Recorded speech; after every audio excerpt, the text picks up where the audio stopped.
Pemirsa, hanya karena persoalan konflik lahan, 8 bersaudara tega membakar kerabatnya hidup-hidup hingga meregang nyawa.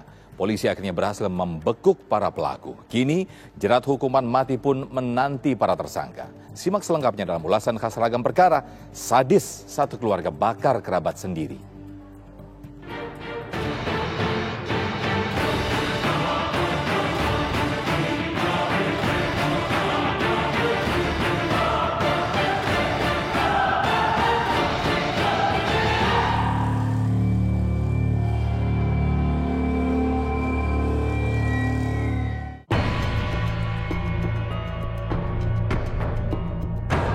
Darwin Sitepu, seorang petani warga Simpang Burah, Desa Belinteng, Kecamatan Seibingei, Kabupaten Langkat, Sumatera Utara, tewas mengenaskan setelah menjadi bulan-bulanan 8 bersaudara.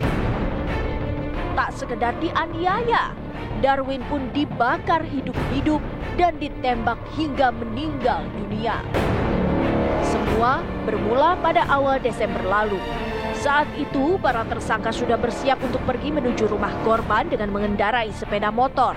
Mereka membawa senapan angin, obor, hingga botol berisi bensin. Sesampai di lokasi, para tersangka sempat adu mulut dengan korban. Darwin Sitepu pun mulai mendapat tindakan penganiayaan. Tak lama berselang, salah satu tersangka menyiram bensin ke tubuh Darwin dan menghidupkan obor. Praktis, tubuh Darwin pun langsung tersulut api. Tak berhenti sampai di situ, Binyamin Sembiring, salah seorang tersangka, kemudian menembakkan senapan angin tepat di dada Darwin hingga akhirnya korban tewas. Polisi bergerak cepat, ke-8 pelaku langsung diringkus. Mereka memiliki peran berbeda-beda. Ada yang bertugas memukul, menyiram bensin, hingga menembak korban. Polisi mengungkap penyebab pembunuhan sadis yang dilakukan 8 bersaudara asal Kabupaten Langkat itu. Rupanya, konflik bermula dari sengketa lahan hutan produksi terbatas yang letaknya di Dusun Huta Kering, Desa Belinteng, Kecamatan Seibingei, Kabupaten Langkat, Sumatera Utara.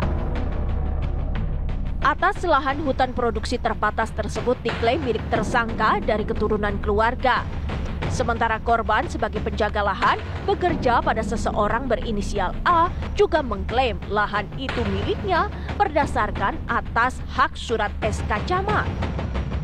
Padahal lahan produksi terbatas itu dipastikan bukan milik keduanya karena di bawah wilayah kewenangan Dinas Kehutanan setempat. Pembunuhan ini diawali dengan adanya perencanaan terlebih dahulu, di mana para tersangka ini merupakan satu keluarga. Pada pukul 6 pagi, mereka sudah berencana tanggal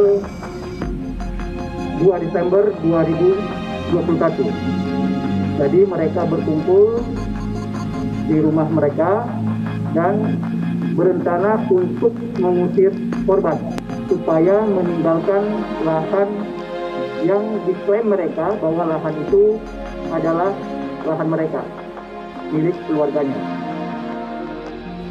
Sehingga mereka merencanakan apabila si korban tidak meninggalkan lahan tersebut, mereka akan menghabisinya dengan cara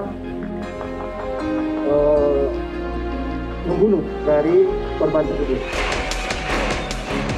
Polisi juga menyebut aksi pembakaran yang dilakukan para pelaku terhadap korban karena sang korban disebut-sebut memiliki kekuatan gaib. Mereka merencanakan ini dengan melakukan pembakaran karena adanya isu di keluarga mereka bahwa si korban memiliki kekuatan gaib.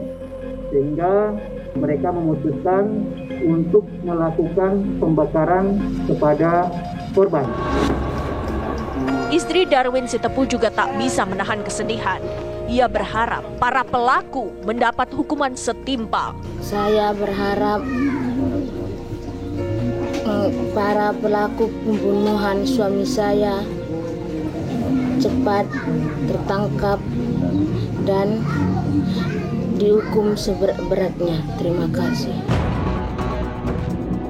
Lantas, mengapa sengketa lahan acap kali menjadi penyebab pertikaian dalam sebuah keluarga hingga berujung pembunuhan? Pertama, memang kalau kita bisa kategorikan adanya sikap impulsif dari masing-masing pelaku. Saat kemudian sikap impulsif ini terstimulus oleh faktor eksternal, bisa kemudian kita kategorikan sebagai harta ya, maka kemudian sifat impulsif ini akan berubah menjadi kejahatan. Saat kemudian kejahatan ini terstimulus, kemudian mendapatkan support dari berbagai anggota keluarganya, maka tinggal menunggu waktu saja saat kemudian hal-hal seperti ini meletus atau dalam kategori ini dieksekusi oleh para pelaku. Yang faktor yang ketiga adalah korban seringkali berada pada aspek yang paling banyak dirugikan ya. Bisa kemudian dia dianggap paling bersalah. Yang kedua bisa kemudian dianggap sebagai bentuk netralitas bahwa apa yang mereka lakukan adalah upaya untuk mempertahankan hak-hak yang mereka harusnya miliki. 8 orang tersangka kini dijerat pasal 340, subsidi pasal 338 tentang pembunuhan berencana dengan ancaman hukuman mati atau penjara seumur hidup.